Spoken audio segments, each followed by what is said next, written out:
guys, I am Himanshi. Today we are going to study class 7 science chapter 6 respiration in organism. This is a second part of this chapter. यदि आप मेरे channel पर नए हो तो channel को like share और subscribe कीजिए। मैंने मैथ की भी स्टार्ट की है इंटीजर 1.3, तो वो और बाल महाभारत उसकी और क्वेश्चन आंसर हर चैप्टर वाइज मैंने करवा दिए हैं, तो आप जाकर देख सकते हो, सबके आपको लिंक मिल जाएंगे। तो हमें शुरू करते हैं। पहले पार्ट में हमने क्या इस पर थोड़ा रिवाइज कर लेते हैं। तो रेस्पिरेशन इन ऑर्गेनिज्म किस तरह से श्वसन क्रिया होती है हमारे हर जीव में। जैसे वाई टू वी रेस्पायर, हम रेस्पायर क्यों करते हैं, ताकि हमें एनर्जी मिले और हमारी जो बॉडी की बहुत सारी चीज़ें होती है तो वो सारी मतलब संपन्न हो सके। अब दो तरह से रेस्पिरेशन होते हैं, एक तो एरोबिक होते हैं और एक हमारा एनारोबिक। एरोबिक होते हैं जब हम ऑक्सीजन की हेल्प से सांस लेते हैं, एनारोबिक होते हैं जब हम बिना ऑक्सीजन की हेल्प से सांस लेते हैं। तो यीस्ट क्या होते हैं, सिंगल सेल्स होते हैं, वो क्या करता है कि एनारोबिक मतलब सांस लेता है और उससे क्या होता है कि अल्कोहल रिलीज़ होता है। फिर हम जब काफ़ी हैवी एक्सरसाइज करते हैं तो उस टाइम क्या होता है कि हम भी एनारोबिक सांस लेते हैं, तो जो हमारा ग्लूकोज होता है और मतलब ऑक्सीजन की एब्सेंसी में हमारे लैक्टिक एसिड और एनर्जी में टूटता है। तो लैक्टिक एसिड के कारण ही हमें क्या होते हैं, दर्द शुरू होता है। तो इसी जब हम ठंडे पानी से मसाज कर लेते हैं तो हमारा फिर नॉर्मल पोजीशन में वो आ जाता है। तो इसमें आगे है फिर ब्रीथिंग रेट, मतलब हम जान सकते हैं कि अपनी थोड़ी नोज़ल को और मतलब थोड़ा मुंह बंद करके देख लेते हैं कि हमारे ब्रीथिंग रेट कितना है और 1 मिनट में हमारा जो मतलब हम कितनी बार सांस लेते हैं, तो ये हम देख सकते हैं। फिर हमारे इसमें है कि एक्टिविटी 6.3 था कि किस में सबसे ज़्यादा ये ज़रूरत होती है। तो जब हम ये रनिंग करिए तो तब ज़्यादा ज़रूरत है, लेकिन स्लिपिंग होती है तो हमें कम मतलब सांस लेने की ज़रूरत होती है। तो हम 1 मिनट में कम बार सांस लेते हैं। तो फिर आगे आते हैं कि हाउ डू वी ब्रीथ, हम किस तरह से सांस लेते हैं। तो let us now the learn about a mechanism of breathing. हमने ये पढ़ा, ये जानकारी प्राप्त किया है कि हमारा जो ब्रीथिंग सांस लेने की जो प्रक्रिया है एक मैकेनिज्म है, एक तरह एक सिस्टम है। Normally we take in the air through are the nostrils. हम क्या करते हैं कि ज़्यादातर जो हम हवा लेते हैं अपने जो नाक के जो छेद होते हैं उसके द्वारा ही लेते हैं। वैन वी इनहेल एयर, जब हम हवा को अंदर की तरफ लेते हैं, it pass through are the nostrils. ये क्या होता है कि हमारी जो नोस्ट्रिल नाक के क्षेत्रों से होकर जाती है और नेजल कैविटी में वो पहुंच जाती है। Through a nasal cavity the air the reach our the lungs, और नेजल कैविटी से क्या चले जाते हैं हमारे फेफड़े में चले जाती है थ्रू द विंड पाइप, जो हवा के पाइप बने होते हैं, मतलब हवा जाने वाले पाइप बने होते हैं। Lungs are present in chest cavity, और जो लंग्स होते हैं जो भी हमारे चेस्ट का एरिया होते हैं वहाँ पे वो प्रेजेंट होते हैं। तो हम इसमें देखते हैं 6.4 में, अभी मैं आपको बताऊंगी। This cavity is surrounding by the rib on the out side, और जो ये कैविटी है हमारी चेस्ट कैविटी है, ये साइड से हमारे रिब हमारी की शरीर मतलब हड्डियों का ढांचा होता है उससे घिरी होती है। ए लार्ज मैस्कुलर सीट, जो सबसे बड़ी जो मैस्कुलर सीट है, इसमें सबसे नीचे वाले जो पार्ट है वो हमारा डायफ्राम होता है for the floor of chest cavity, मतलब जो हमारी चेस्ट कैविटी उसके सबसे नीचे वाला स्थान होता है। Breathing involve in the movement of diaphragm and the rib cage, जो हमारा सांस लेने की जो प्रक्रिया होते हैं, मूवमेंट होता है हमारे डायफ्राम और रिब केस के थ्रू होता है। तो अब हम इसको पढ़ते हैं, इसको समझ लेते हैं। तो ये हमारी जो एक्टिविटी मतलब ये जो हमारा क्या नाम फिगर है, ये हमारी ह्यूमन रेस्पिरेटरी तो सिस्टम है 6.4 है। तो अब हमारा ये हम यहाँ मैं आपको बता देती हूँ, ये हमारी नेजल पैसेज है, जो ये नाक के छिद्र तो यहाँ से ये जाता है। तो ये वाला जो सारा सिस्टम हमारा नेजल पैसेज है। फिर हमारा इसमें जो है ये ओरल कैविटी है, यहाँ पे ये जो ये वाली है ये ओरल कैविटी है। फिर हमारे ये क्या है, फेरेंस है, ये वाली जो ये इससे जुड़ी हुई होते हैं। और फिर हमारा ट्रैकिया है, ये जो हमारी इस तरफ फेफड़ों से जुड़ा होता है। ये जो हमारी ये सारा जो कवर्ड एरिया है, ये हमारा ये हमारे चेस्ट कैविटी है ये वाली। तो अब हम यहाँ पे ये डायफ्राम जो इसके नीचे वाला स्थान है, इसको डायफ्राम बोलते हैं। और जो लंग्स होते हैं पिंक कलर के, ये इसके लंग्स होते हैं। और जो इसके जो चारों तरफ इन लोगों को जो घेरे रखता है, ये हमारे रिब होते हैं, जो ये गोल गोल इस तरह से ढांचा होता है, इससे बना होता है। तो अब हम ये पता चला गया कि ह्यूमन रेस्पिरेटरी कैसे होते हैं, कि जो हमारे नेजल कैविटी के द्वारा हम मतलब नोस्ट्रिल्स के द्वारा क्या जाती है, हवा पास होती है। फिर हमारा इसमें नेजल कैविटी में जाती है, फिर ओरल कैविटी में जाती है, और फिर हमारा फेरेंस से होके ये ट्रैकिया में इधर होकर जाके साइड में इधर जाती है फेफड़े में, और फिर हमारे इधर लंग्स में जाती है। और जो रंग किससे घिरा होते हैं, हमारे रिब से घिरा होता है। अब इसमें आगे पढ़ते हैं, आगे इसमें क्या प्रोसीजर है। फिर हमारे ड्यूरिंग द इनहेलेशन की मतलब जो भी हम इनहेलेशन करते हैं, श्वसन को अंदर लेते हैं, सांस को अंदर लेते हैं, द रिब मूव अप, जो हमारे जो रिब होते हैं ये क्या होते हैं, ऊपर की साइड में खिसकते हैं, and the outward and the diaphragm the move down. मतलब क्या होता है कि जो ये ऊपर की साइड जाएंगे और बाहर की साइड ऐसे फैलेंगे, मतलब इस साइड से फैलेंगे, और जो हमारा डायफ्राम है वो हमारा क्या नाम इस तरफ से ऐसे क्या जाएगा, वो नीचे की साइड जाएगा, ये इस साइड नीचे जाएगा। भाई चेस्ट का ये ऊपर जाएगा, ये तो ऊपर जाएगा रिब तो, और ये और इधर साइड में फैलेगा, और जो हमारा ये आ जाएगा मतलब डायफ्राम में नीचे की साइड से मूव होगा। The movement the increase the space in the are the chest cavity, और जो मूवमेंट होना है इससे क्या होगा कि जो चेस्ट कैविटी है उसका जो स्पेस है जगह वो ज़्यादा हो जाएगी। Air the rust into the lungs, और जो भी जब हवा ज़्यादा हो जाएगी, जब हमारे लंग्स देखो ये बताते कि जो ये हमारे ये लंग्स हैं, ये चेस्ट कैविटी ये क्या है कि इस साइड से फैलेगी, ऐसे फैलेगी, और ये जो क्या नाम डायफ्राम है ये नीचे की साइड जाएगा। तो इससे क्या होगा कि यहाँ पे जगह होगी, और इस जगह को घेरने के लिए क्या आएगा कि हवा आएगी, हवा यहाँ पे घेर लेगी, तो ज़्यादा का हम इसमें सांस लेंगे। तो इस और डायफ्राम के नीचे भी इससे जाएगा तो वो नीचे की साइड जाएगा, तो वो भी हमारा इस स्थान को ज़्यादा करेगा।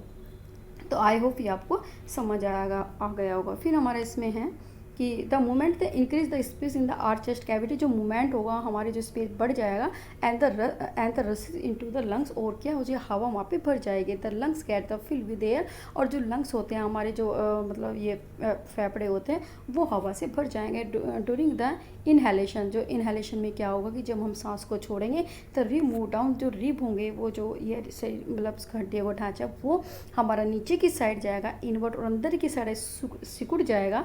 While the diaphragm the move up, और जो वो डायफ्राम होगा वो ऊपर की साइड जाएगा इन्हें, तो ए फॉर्मल का नाम पोजीशन में देखो ये है हमारे, ये इधर हैं, ये तो ये हमारे रिब है। तो रिब जब हम मतलब उसमें जाएगा, और ये हमारा डायफ्राम देखो जब हम इनहेल करेंगे तो ये इस साइड से फैलेगा, इस साइड फैलेगा, ये नीचे की साइड, तो यहाँ पे क्या ज़्यादा स्पेस हो जाएगा, यहाँ पे आवाज़ आएगी। लेकिन जब इसके पोजीशन में क्या होगा कि जो ये हमारा डायफ्राम ही अंदर की साइड जाएगा, ऐसे जाएगा, और जो हमारे रिब है ये अंदर की साइड से क्या होगा इनवर्ट, जहाँ पे पोजीशन में वहाँ पे आ जाएगी। तो इससे क्या होगा, this reduce the size of the chest cavity, का जो साइज है वो कम हो जाएगा, and the air in the pushed out of the lungs, और जो हवा किस से निकल जाएगी हमारे फेफड़ों से वो निकल जाएगी। This movement in the our body can be the felt easily, और जो मूवमेंट होता है ये काफ़ी हम आसानी से फील कर सकते हैं, अनुभव कर सकते हैं। तो ये हमारे 6.5 में दिया है, तो उसको देखते हैं। इसमें देखते हैं mechanism of the breathing in the human being, किस तरह से मैकेनिज्म होता है, किस तरह से हमारा एक सिस्टम होता है हमारा सांस लेने का। तो अब हम देखते हैं ये 6.5 है, तो इसमें देखो ये इसमें दिया है ये एयर इन द ड्रोन का मतलब होता है कि जब हम आपको अंदर लेते हैं, जब हम हवा को हम अंदर लेंगे तो क्या होगा कि हवा ज़्यादा आएगी, एकदम उसमें प्रेशर होगा, तो प्रेशर से वो है ये क्या होगा इस साइड भी जाएगी और इस साइड, इससे क्या होगा कि हमारे लंग्स बाहर की साइड जाएंगे, और जो हवा जाएगी तो ये एकदम पुश करेगी नीचे की साइड, तो डायफ्राम नीचे की साइड है मूव होगा, तो यहाँ पे क्या होगा स्पेस ज़्यादा हो जाएगा और ये हवा यहाँ पे भर जाएगी। दूसरे जब हम आपको बाहर निकालते हैं, तो हवा को जब हम बाहर निकालेंगे तो इससे क्या होगा कि जो ये डायफ्राम है ये सिकुड़ जाएगा, अपनी जगह आएगा, और जो रिब केस है ये भी मूवमेंट अपनी बैक की साइड आएगी, यहाँ पे जगह हो जाएगा। तो यहाँ पे क्या हो जाएगा, जब ये जगह ज़्यादा बनी हुई थी यहाँ पे जगह कम होगी, और कम होने की वजह से जब कम होगी तो जो हवा का जो प्रेशर है ऊपर की साइड जाएगा जब हम हवा को बाहर निकालेंगे। तो यहाँ पे यह बात आपको समझ में आ गई। तो ये होगा इनहेलेशन में क्या होगा कि रिब केसेस क्या होते हैं, हम मूव आउट बाहर की तरफ जाएंगे और डायफ्राम हमारे नीचे की तरफ मूवमेंट करेगा। लेकिन यदि हम एक्सहेलेशन देखें, एक्सहेलेशन में क्या होगा कि हवा जब हम छोड़ेंगे तो उससे क्या होगा रिब मूवमेंट, जो रिब का मूवमेंट होगा वो अपनी उसी पोजीशन पे आएगा, डायफ्राम भी मूव बैक उसी पोजीशन में आएगा जिस पोजीशन में हुआ है, और इससे हवा वो बाहर निकल जाएगी। तो अब इसमें आगे देखते हैं हम। फिर this movement in the our body can be felt, हम आसानी से इसको फील कर सकते हैं। Take the deep the breath, चलो हम क्या करते हैं काफ़ी गहरी सांस लेते हैं। Keep your the palm on the abdomen, तो एब्डोमेन का मतलब होता है हमारा पेट। तो हम क्या करते हैं कि चलो अपनी जो मतलब हथेली है हम उसको अपने पेट पर रखते हैं। Feel the movement of the abdomen, और हम क्या करते हैं चलो हम मूवमेंट देखते हैं कि किस तरह से मूवमेंट हो रहा है हमारे इसमें। तो व्हाट डू यू फाइंड, तो आप क्या देखोगे, तो जब आप इस तरह से देखोगे तो आपको ये थोड़ा फील होगा कि डायफ्राम हमारे नीचे की तरफ मूव हो रहा है या हमारे अपर की साइड हो रहा है, तो हम फील कर सकते हैं। After having the learn that the during the breathing they are the change in the size of the chest cavity, ये हमने पढ़ लिया है, हमने अब सीख लिया है कि किस तरह से जब ब्रीथिंग लेते हैं, जब हम मतलब सांस लेते हैं तो क्या होगा कि जो चेस्ट कैविटी का जो साइज बड़ा हो जाएगा और डायफ्राम नीचे की साइड जाएगा। लेकिन जब हम सांस को बाहर निकालेंगे तो जो चेस्ट कैविटी का जो साइज है वो फिर नॉर्मल पोजीशन में चला जाएगा।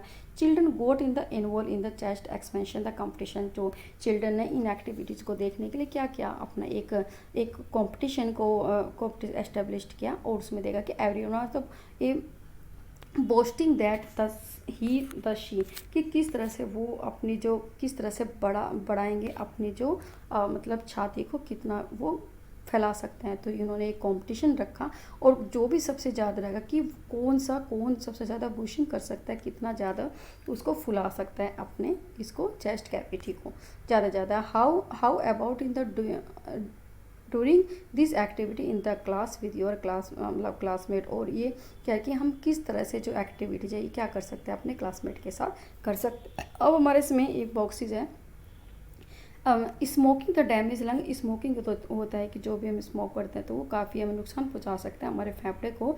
Smoking is the also link to cancer, जो जब भी हम लगातार जो स्मोक करते रहेंगे धूमपान करते रहेंगे तो वो क्या होगा, वो हमारा कोशिश बन जाएगा हमारे कैंसर का। इट मस्ट बी अवॉइडेड, इसलिए हमें क्या करना चाहिए, इसको अवॉइड करना चाहिए। तो अब इसमें एक ये दिया है था air around us have the various type of unwanted particle, जो भी हवा होती है जो हमारे आसपास चारों तरफ होती है उसमें बहुत सारे पार्टिकल्स होते हैं जो हमारी बॉडी के लिए सारे फेथफुल नहीं होते। सच एज द स्मोक, जैसे स्मोक है हमारा, डस्ट है, धूल मिट्टी है, एंड द पोलन्स है। पोलन्स का मतलब होता है कि जो भी फूलों से जो सुगंध वगैरह निकलती है, उससे स्मेल वगैरह निकलती है वो। वैन वी इनहेल, जब हम सांस को अंदर लेते हैं, the particle gate in the trapped in the air, जो बाल होते हैं वो ट्रैप्ड हो जाते हैं, फंस जाते हैं, present in are the A nasal cavity, nasal cavity में जो भी हमारे बाल होते हैं उसमें बहुत सारे पार्टिकल फंस जाते हैं। However the sometime this particle may get in the pass और the air in the nasal cavity, कभी कभी क्या होता है कि जो भी अनवांटेड ये पार्टिकल्स होते हैं ये हमारी मतलब उनसे पास होकर चले जाते हैं नेजल कैविटी में। This may be irritate in the A linking the cavity, और लाइनिंग की जो कैविटी होती है उसको वो इरिटेट करना शुरू कर देते हैं। As a result of the which we can sneeze, और इससे क्या करते हैं कि हम एकदम छींक देते हैं क्योंकि अनवांटेड जो पार्टिकल्स होते हैं हमारी नेजल कैविटी के द्वारा चले जाते हैं, तो हमें एकदम छींक आती है। Though a sneezing the expel this the foreign particle, और जो नीजिंग करते हैं हम, जो भी हम इसको छींकते हैं तो क्या होता है कि जो फॉरेन पार्टिकल होते हैं जो हमारे सूटेबल नहीं होते तो वो हमारे बाहर निकालते हैं फ्रॉम द इनहेल एयर, जो भी इनहेल में जो अंदर हवा ले रहा है उसमें से वो बाहर निकल जाते हैं। And it dust the free the clean air the enter body, और फिर क्या हो जाता है कि जो भी हमारी ये जो डस्ट है इससे फ्री या साफ़ सुथरी जो हवा है वही हमारी बॉडी में पहुँची जाती है, तो इससे क्या होता है कि हमें इरिटेशन क्रिएट नहीं होती। तो टेक केयर व्हेन यू नीज, हमें काफ़ी सावधानी रखनी चाहिए जब हम छींक रहे होते हैं। You should cover your the nose, आपको अपनी जो नाक उसको कवर करना चाहिए, so that in the foreign particle you expel are not inhaled by the other the person. देखो हमें ध्यान रखना चाहिए जब नीज कर रहे हैं तो ऐसा तो नहीं कि जो फॉरेन पार्टिकल है हमें थोड़ा अपनी नाक भी को कवर करना चाहिए, ना कि जब हम एक्सपेल कर रहे होते हैं उनको कि दूसरा जो पर्सन हमारे पास में खड़ा है वो इनहेल तो ना कर ले उसको, नहीं तो उसको भी काफ़ी प्रॉब्लम क्रिएट हो जाएगी। तो इसीलिए हमें अपनी नोज़ को कवर करना चाहिए जब हम नीजिंग कर रहे होते हैं। अब इसमें यहाँ पे एक्टिविटी है 6.4, टेक ए डीप ब्रीथ, आपको काफ़ी लंबी सांस लेनी है। तो आपको measure the size of the chest with the measuring the tape, आपको क्या करें जब काफ़ी लंबी सांस लोगे तो आपको अपना जो चेस्ट है, जो आपकी छाती है उसको मापना है मेजरिंग टेप से, फीते से। Record your observation in the 6.2, और आपको उसको रिकॉर्ड करना है 6.2 में। Measure the size of the chest again when the expanded, फिर आपको मेज़र करना है जब आप अपनी जो छाती को फैलाते हो। And the indicate with the classmate so the maximum expansion of chest, और देखना है कि आपका क्लास में कौन कौन से बच्चों ने सबसे ज़्यादा अपनी चेस्ट को फुलाया है। We can the understand the a mechanism breathing by the simple model, और हम समझ सकते हैं कि किस तरह से हमारा एक मैकेनिज्म होता है, एक यंत्र होता है, हम मतलब सांस लेने का एक सिंपल मॉडल में हम इसको समझ सकते हैं। तो ये वाली जो टेबल है हमारी 6.2 में effect the breathing of chest size some class में, तो यहाँ पे अपने क्लास के बच्चों का नाम लिखना है। ड्यूरिंग द इनहेलेशन की जब सांस ले रहे हो तब कितनी लेंथ होगी चेस्ट की, ड्यूरिंग इन एक्सहेलेशन में जब वो सांस को छोड़ेंगे तब क्या होगा, और इन दोनों में क्या क्या वो डिफरेंस होगा। तो ये हमको इसमें रिकॉर्ड करना है। तो आगे इसमें देखते हैं। फिर हमारे इसमें एक्टिविटीज़ है हमारा 6.5। तो इसमें क्या है, take a the white plastic bottle, आपको बड़ी सी चौड़ी सी बोतल लेनी है। रिमूव द बॉटम, आपने उसको नीचे का हिस्सा को काट देना है। Get it the why the shape the glass, आपको क्या करना है, एक वाई शेप का ग्लास लेना है या प्लास्टिक की ट्यूब लेनी है। Make the hole in the lid, आपको उसके जो ढक्कन में एक छेद बनाना है। So that the tube the may pass through it, ताकि ट्यूब उसके बीच में से पास हो सके। To bin the fork and in the tube fix the two deflected balloon, फिर आपको क्या करना है कि उसके जो ट्यूब के जो अपने वाई शेप की जो ट्यूब ली है उसके साइड, उसके आपके लास्ट में एंड में टू डिफ्लेक्टेड बैलून का मतलब होता है जिसमें हवा निकली होती है, उसको बांध देना है। अब introduction the tube into the bottle, introduce करना है ट्यूब को बोतल में as the one as the 6.7। तो 6.7 में देखो ये दिया है, ये मॉडल स्वॉन मैकेनिज्म ये दिया है इसमें। तो इसने क्या किया है, एक ये बोतल ली है, तो ठीक है, इसने क्या किया कि जो नीचे वाला हिस्सा है इसको ना काट दिया है। फिर हमने इसमें एक वाई शेप का ये ग्लास लिया, ये इसके ढक्कन में हमने छेद बनाया और उसको इसके पास आउट किया। फिर हमने क्या किया कि इसमें बैलून है कि जो बैलून लिया है जिसमें से हवा निकली होती है, तो वो वाले हमने बैलून लिए जिसमें हवा नहीं है। तो हमने क्या किया, इसके जो वाई के इसके कॉर्नर से इसको बांध दिया है। अब ये दोनों प्लास्टिक की बोतल है, बैलून्स है और ये रबड़ सीट है। अब जहाँ पे भी हमने इसको खाली किया था, मतलब काटा था, यहाँ पे हमने एक रबड़ की सीट को इसमें बांध देना है। तो अब इसमें आगे देखते हैं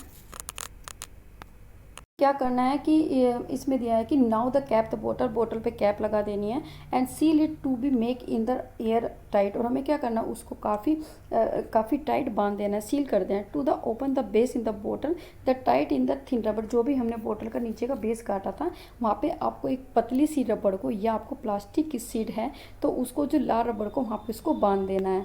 फिर आप इसमें क्या करेंगे, तो ये अब क्या करना है कि टू अंडरस्टैंड द एक्सपेंशन, ये अब हमें क्या करना है कि जो भी हमारे जो लंग्स पड़ते हैं उसको समझना है। Pull in the rubber in the seat from the base, आपको जो रबर सीट हमने नीचे बांध दिया आपको उसको नीचे की तरफ देखना है और देखना है कि बैलून क्या होगा। तो बैलून क्या होगा, जब ऊपर से हवा आएगी वो नीचे की साइड से होगा तो वो क्या होगा, फूल जाएंगे। Next the push in the rubber plastic and seat, अब फिर हमें क्या करना है, रबर सीट को अंदर की तरफ करना है। तो ऑब्जर्व करना है कि बैलून को क्या होगा। तो did you see any the change in the balloon, क्या आप देखोगे कि उसमें कुछ बदलाव आया है। तो अभी देखो इसमें क्या दिया है, इसने क्या किया है कि ये इसने जो यहाँ पे रबड़ बांधी है तो इसने इसको नीचे की साइड से, जब नीचे की साइड से देगा और ऊपर से हवाई तो बैलून क्या हो जाएगा, ये बैलून इसमें फूल जाएंगे। तो इसका मतलब क्या होगा कि हमारे जो ये लंग्स होंगे इस तरह से ये फैलेंगे और ये नीचे की साइड जाएगा और यहाँ पे स्पेस ज़्यादा हो जाएगा जब इनहेल कर रहे हैं।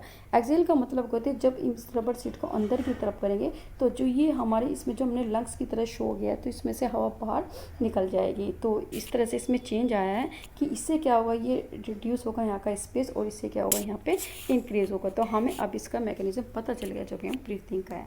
Now you should be the able to explain the mechanism breathing. अब आप क्या नाम एक्सप्लेन मतलब योग्य हो गए ताकि आप एक्सप्लेन कर सकते हो किस तरह से हमारे सांस लेने का एक सिस्टम होता है। फिर why do we breathe out, हम क्यों जो मतलब सांस को छोड़ते हैं।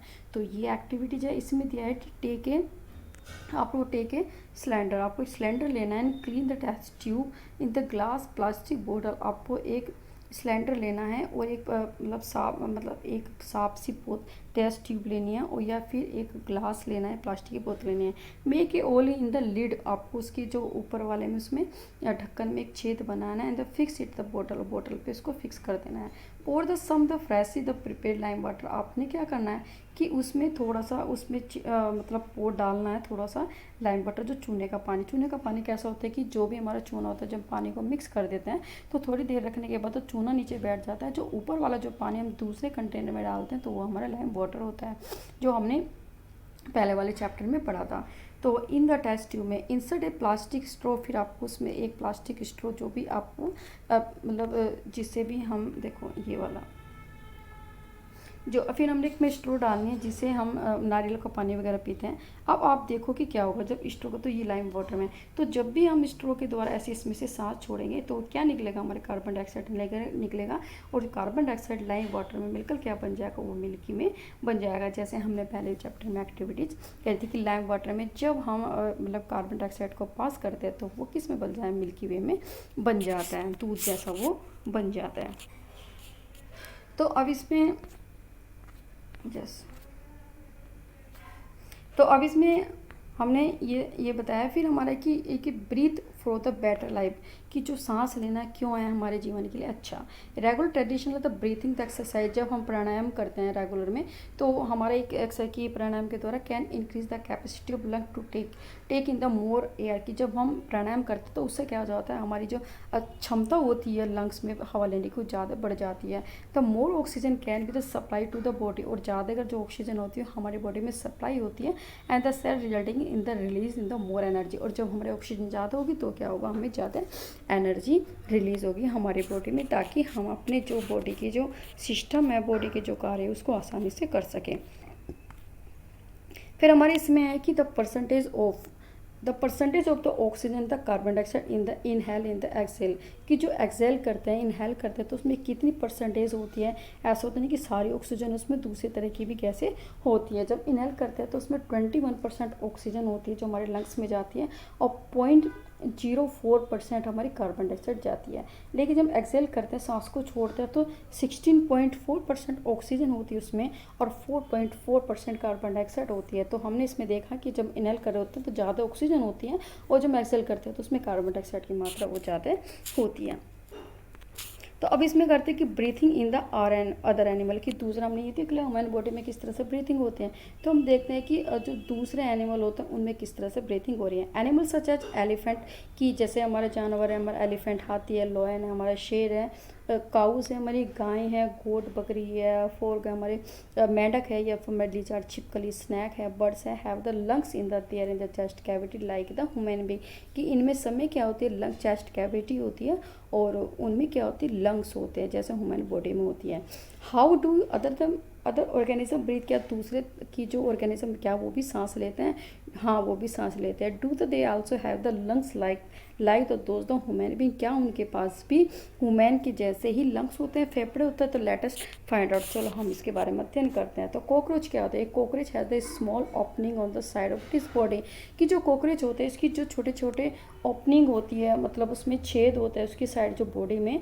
Other insects also have the similar opening, और दूसरे जो जानवर और दूसरे जो इंसेक्ट्स होते हैं, कीट होते हैं, उनमें भी इसी तरह की कुछ ओपनिंग। जो वांट टू नो, पूछा जाना चाहता है कि इफ़ द कॉकरोच, यदि जो कॉकरोच है, हमारे स्नैल्स हैं, हमारे फिश है, अर्थवॉर्म है, और या हमारे आंट है, मॉस्क्यूट है, आल्सो हैव द लंग्स, क्या वे भी अपने पास ऐसे लंग्स रख सकते हैं जैसे ह्यूमन बीइंग के। तो this opening are the called the spiracles, जो ओपनिंग होती है, जो भी छेद होते हैं उनकी बॉडी में, उसको स्पेरिकल्स बोलते हैं। फिगर 6.9 में भी देखेंगे तो insects have the network of the air, जो इंसेक्ट्स होते हैं उनके पास एक नेटवर्क होता है हवा, जो एयर ट्यूब पर, जैसे हमारे पास विंड पाइप होता है ह्यूमन बीइंग के लिए, ऐसे इनके पास एयर ट्यूब होते हैं जिसको हम ट्रैकिया बोलते हैं, फॉर द गैस एक्सचेंज, जिसको जिससे भी हवा जो अंदर बाहर आ सके। देखो जैसे हमारा इसमें दिया है ये कॉकरोच है, तो इसमें जो ये पाइपलाइन से दिया है, देखो ये वाले इस तरह से दिया ना, तो ये सारे के हमारे ट्रैकिया हैं। तो ये इसके थ्रू होके क्या जाती है, हमारी जो गैस होती है वो इन आउट होते हैं। Oxygen rich air the rushes the through the spiracle, जो भी ऑक्सीजन होती है जो ज़्यादा मात्रा में वो क्या करते हैं कि इन स्पेरिकल के थ्रू ही जाती हैं इनटू द ट्रैकिया, जो ट्रैकियल जो ट्यूब होते हैं इसमें। तो स्पेरिकल की, क्योंकि जो भी इसकी बॉडी में इस तरह यहाँ पे स्पेरिकल होता है, तो स्पेरिकल एक ओपनिंग होती है, खुले 6 टाइप में होते हैं, इससे थ्रू होके किस में जाती है, इसमें ट्रैकिया में जाती है, जो एक पाइप की तरह इसमें बने होते हैं।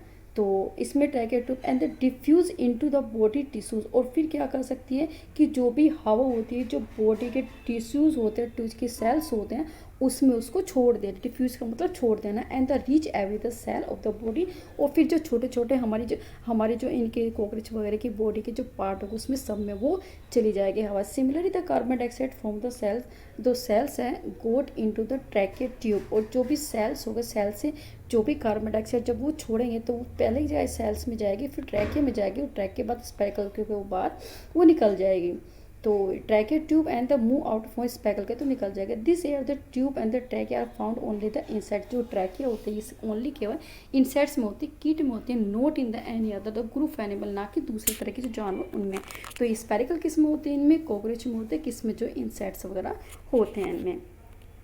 तो ये आपको समझ आ गया। फिर उसमें आगे अर्थवॉर्म, अर्थवॉर्म किस तरह से हमारा ब्रीथ करती हैं। रिकॉल फ्रॉम द चैप्टर 6 जो चैप्टर 6 था और क्लास 6 का, the earthworm the breathe through the their skin, जो अर्थवॉर्म होती है, जो कैंचुआ होता है, वो जो सांस लेता है अपनी स्किन के द्वारा लेता है। The skin of earthworm feel the moisture and the slimy and the touching, मतलब जो स्किन होती है इसकी अर्थवॉर्म की, वो क्या होती है, मॉइस्ट मतलब गीली गीली होती है, स्लिमी फिसलने वाली होती है जब हम उसको टच करके देखते हैं।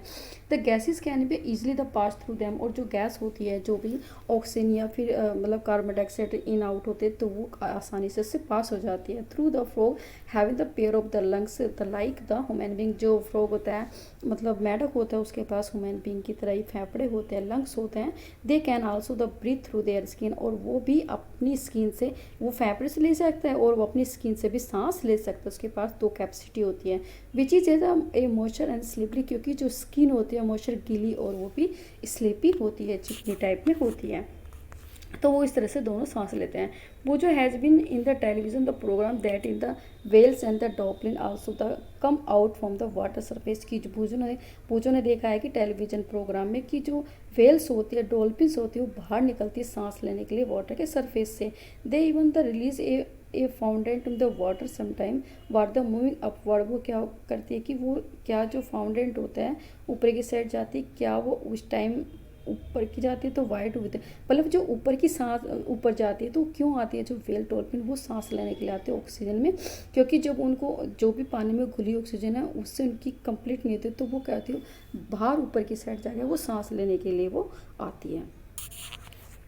Breathing under in the water, किस तरह से जो पानी के अंदर सांस लेने की प्रक्रिया होती है। Can we breathe in the survive in the water, क्या आप जो सांस लेते बता सकते हैं कि किस तरह से वो जो जीव होते हैं पानी में रहने वाले किस तरह सांस लेते हैं, किस तरह से वो अपनी सर्वाइव कर सकते हैं। They are the many organism which is the lived water, बहुत सारे ऑर्गेनिज्म होते हैं जो पानी के अंदर रहते हैं। How do they breathe under the water, वो किस तरह से मतलब पानी के अंदर सांस लेते हैं। You have the study in the class 6, आपने स्टडी अध्ययन किया था क्लास 6 में, that is the gills in the fish, जो fish help them to use the oxygen dissolve in the water, की जो मछली होती है, मछली की जो गिल्स होते हैं, जो ऊपर की पंख जैसे होते हैं, वो क्या करती है ऑक्सीजन को जो पानी में घुली होती है उससे ऑक्सीजन लेती है। Gills are the projection of skin, जो गिल्स होती है वो एक प्रोजेक्शन का मतलब बाहरी उभरा हुआ एक हिस्सा होता है फिश का। तो you may wonder how the Gill help in the breathing, आपको आश्चर्य प्रकट होगा कि किस तरह से जो गिल्स होती है वो सांस लेने में हेल्प करती है। Gill are the well the supply with the blood vessels, की जो गिल होती है वो काफ़ी सप्लाई कर पाती है कि जो बड़ा मतलब ब्लड वेसल्स होते हैं, ब्लड के जो जाने वाली जो जगह होती है वहाँ पे आसानी से वो उन ऑक्सीजन को पास कर देती है for the exchange of the gases, मतलब एक्सचेंज को गैसेस करने में काफ़ी वो अच्छी तरह से वेल होती है, मतलब गिल होती है। तो गिल मतलब जो ब्लड वेसल से कनेक्टेड होती है वहाँ से ऑक्सीजन ले जाती है और ब्लड वेसल से फिर वापसी वो उसमें मतलब कार्बन डाइऑक्साइड, तो गैसेस को एक्सचेंज करने में काफ़ी हेल्पफुल होते हैं जो गिल होते हैं हमारे फिश के अंदर। फिर हमारे इसमें है कि डू प्लांट आल्सो रेस्पायर, क्या जो प्लांट होते हैं पेड़ पौधे क्या वो भी रेस्पायर करते हैं, हाँ वो भी करते हैं। तो like the other living the organism, जो जैसे कि जो दूसरी तरह के मतलब जो जीवित मतलब ऑर्गेनिज्म हैं जिनके पास जीव है, तो plant also the respire of their the survive eight also you have the learn the chapters the class the 6, आपने देखा कि जिस तरह से लिविंग ऑर्गेनिज्म होते हैं जो वो चल सकता है फिर शख्स से सांस लेता है, उसी तरह से प्लांट होते हैं वो भी हमारे अपने आप को सर्वाइव करने के लिए क्या करते हैं, वो भी सांस लेते हैं। जो हमने चैप्टर 6 में पढ़ा था, they also the take in oxygen, वो ऑक्सीजन को लेते हैं हवा से और give out the carbon dioxide को वो छोड़ते हैं। In the cells the oxygen is the use, जो सेल्स होती है उसमें जो ऑक्सीजन होती है वो यूज करती है to break down the glucose, मतलब जो सेल्स के अंदर ऑक्सीजन है, क्योंकि ऑक्सीजन जब हम सांस लेते हैं सभी सेल्स तक पहुंच जाती है। वो ऑक्सीजन जो भी मतलब हम जब खाना लेते हैं तो वो ग्लूकोज के रूप में तो वो भी हर सेल्स में पहुंचती है। तो वो जो सेल्स में पहुंचेगी तो ऑक्सीजन के हेल्प से वो क्या हो जाएगा, ब्रेक डाउन हो जाएगा glucose into carbon dioxide water, किस में बदल जाएगा, तो कार्बन डाइऑक्साइड और वाटर में वो चला जाएगा। इन अदर ऑर्गेनिज्म, सभी तरह के दूसरे तरह के ऑर्गेनिज्म में। In the plant is the part of independently the take in the oxygen from the air. लेकिन जो मतलब प्लांट होते हैं उनको इस तरह की ज़रूरत नहीं होती कि वो सिस्टम इस तरह तोड़ना, वो अपने आप ही इंडिपेंडेंटली होते कि वो अपना ऑक्सीजन ले पाते हैं हवा से, ये और कार्बन डाइऑक्साइड को भी आसानी से ले लेते हैं। तो you have the already learn chapter 1 में हमने पढ़ा है कि that is leave of the plant have the tiny pores like the stomata, कि चैप्टर 1 में देखा कि जो पत्तियाँ होती है, मतलब पेड़ की जो पत्ते होते हैं उनमें छोटे छोटे इस तरह से छेद बने होते हैं, पोर्स बने होते हैं, जिनको स्टोमाटा बोलते हैं, और वही जो ऑक्सीजन को और कार्बन डाइऑक्साइड को एक्सचेंज करती हैं। तो ये उनका एक अपने आप का एक सिस्टम होता है वो, तो इंडिपेंडेंटली किसी सिस्टम के ऊपर डिपेंड नहीं होते, वो आसानी से जब भी चाहे ऑक्सीजन ले सकते हैं और उसको छोड़ सकते हैं। तो उनके पास जो पत्तियों के पास कहते हैं कि कौन से टाइनिंग पोर्स होते हैं जिससे गैसेज एक्सचेंज होती है, तो वो हमारे इसको बोलते हैं हम स्टोमाटा। फिर इसमें आया है कि इसमें दिया है कि like the other living cells plant the root the cells also need the oxygen generate the मतलब एनर्जी। क्या दूसरी तरह की जो लिविंग ऑर्गेनिज्म है सेल्स होते हैं, क्या प्लांट की जो रूट सेल्स होते हैं क्या उन्हें भी ऑक्सीजन की ज़रूरत होती है ताकि वो एनर्जी को जनरेट कर सकें? हाँ, तो रूट भी क्या लेते हैं, वो भी सांस लेती हैं, मतलब लेती है। तो roots take up the air from the air the space present between the soil particle. जो रूट होते हैं वो भी सांस लेते हैं कि जो भी हमारी सोयल के जो पार्टिकल के जो बीच में फंसी हुई ऑक्सीजन होती है तो वहाँ से वो लेती है। तो जैसे इसमें हमें दिखाया गया है, तो ये हमारे root absorb air from the soil, किस तरह से वो रूट से लेते हैं। जैसे ये हमारा ये सारा हवा का स्पेस है, ये हमारा सोइल पार्टिकल है, जैसे मतलब मिट्टी में छोटे छोटे हैं, और ये हमारे रूट है। अब ये रूट हैं, ये रूट बनी हुए हैं, और ये हमारी मिट्टी है, तो इसके जो बीच में पार्ट है जो कोई सारा हमारा हवा का स्पेस है। तो यहाँ से क्या होते हैं, रूट ऑक्सीजन लेती है, सांस लेती है। अब कैन यू गैस कि what would be happen if the potted plant in the over watered. अब क्या आप गैस कर सकते हो, अनुमान लगा सकते हो कि यदि जो पोटी जिसमें हमने पेड़ उगाया, यदि हम उसको ज़्यादा पानी भरते तो क्या होगा? उससे क्या होगा कि जब ज़्यादा पानी हो जाएगा कि जो भी सोइल के बीच में जो भी हवा है वो भी पानी से भर जाएगा, और उससे पेड़ को सांस लेने में काफ़ी डिफिकल्टी फील होगी। In this chapter you learn that the respiration the whittle the biological the process. अब हमने चैप्टर में देखा है, पढ़ा है कि जो सांस लेने की प्रक्रिया होती है एक बहुत ही बायोलॉजिकली प्रोसेस प्रक्रिया होती है। All living organism need to respire to be get the energy. जो सभी जो लिविंग ऑर्गेनिज्म होते हैं तो उनको सभी को ज़रूरत होता है कि वो सांस ले सके, एनर्जी ले सके, जो भी उनको जीवित रहने के सर्वाइव करने के लिए इम्पोर्टेंट्स होती है। तो ये चैप्टर हमारा कंप्लीट हो गया। तो मिलते हैं आपको अगले चैप्टर के साथ। बाकी के आपको मैं मैथ की वीडियो कराऊंगी, 3-4 वीडियो मैथ के डाल के, क्योंकि उसका कोर्स काफ़ी ज़्यादा है, और इसका तो मोस्टली आपको 6 चैप्टर हो गया, 12 तो होंगी, तो आप आधी तो पूरी कंप्लीट हो चुकी है। तो 4 वीडियो के पास मैथ की, उसके बाद मैं आपको इसकी साइंस की वीडियो डालूंगी, ताकि हमारा जो इस कोर्स है पूरा 7वीं क्लास का, तो वो कंप्लीट हो सके टाइम के अकॉर्डिंग। तो आपको पसंद आए तो इसको शेयर कीजिए और लाइक कीजिए। Thank you for watching, take care. आपको 8 बजे मैथ की वीडियो मिल जाएगी अल्टरनेट डेज में, आप उसको देख सकते हैं। Thank you.